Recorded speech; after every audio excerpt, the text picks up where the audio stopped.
After years of material research and lab-scale development, the next step for hydrogen in motion was scale-up, turning grams into kilograms and theory into production.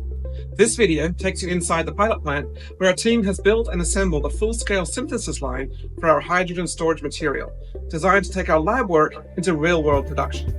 These kind of materials that are carbon-based have not been successfully brought to commercial production by anyone in the world as of this time. We have laid down our patent for it, but also are getting ready for commercial rollout. So it's going to be a game changer. Matt has done everything in his power to make this plant a reality. The initial stage was at lab scale. So it was the researchers doing small experiments within the range of grams of material. And kind of the first stage was watching what the chemists and researchers do and creating a summary of that. And then the next step was the design of the pilot plant. So P&IDs, creating a bill of materials for purchasing and getting all the components together. After that, it was receiving of all the components and installation, putting everything together. And then finally is testing and commissioning of all our equipment. Matt really was the master of the pilot plant. Whenever we saw a problem, he figured out how to solve it.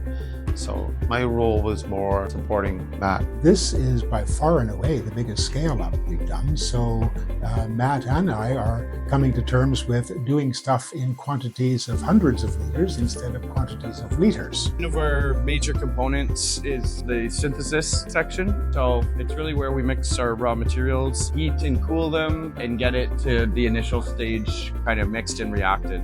Once that's done, we have the washing system where we can wash our material free of contaminants. It contains a reverse osmosis system for reducing water usage. And then we have our wastewater collection and treatment tank and our centrifuge where we're able to treat our wastewater where we meet the city limits to put it back down the drain. I was working on sourcing the chemicals and equipment and also doing calculations as well as updating engineering documents, batch records, operational qualifications. I was part of the group who was figuring out how to get the best return on finite floor space and not waste too much energy. As we start to assemble it, then my role switches slightly to things like bracketry to hold control boxes and more pumps and strange pipe fittings, pressure sensors and valves and plastic pipe repair. I came in when basically Matt and Mark had the P&ID pretty well figured out. And they didn't really have any answer at that time to how to control the equipment, like how to gather the data from the various sensors,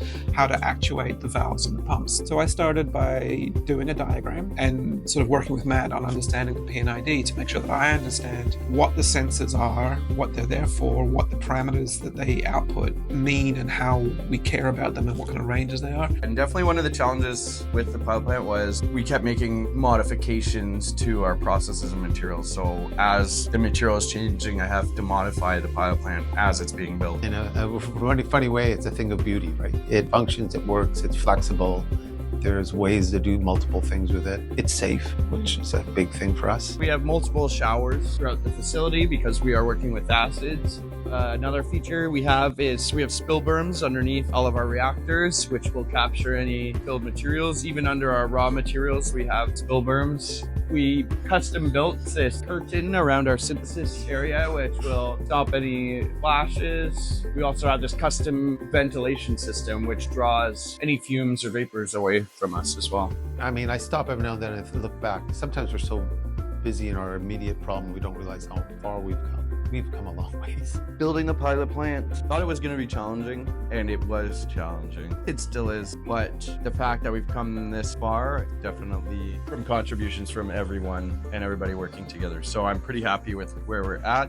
Well, I think Hydrogen Motion has been relatively a small SME for many years due to the nature of the R&D. But now that we have scaled up the pilot plant and can manufacture at scale, I see our team growing. We need an engineering team, we need an integration team, we need a design team for the tank. There'll be a lot of great people coming to Hydrogen Motion, and sooner rather than later.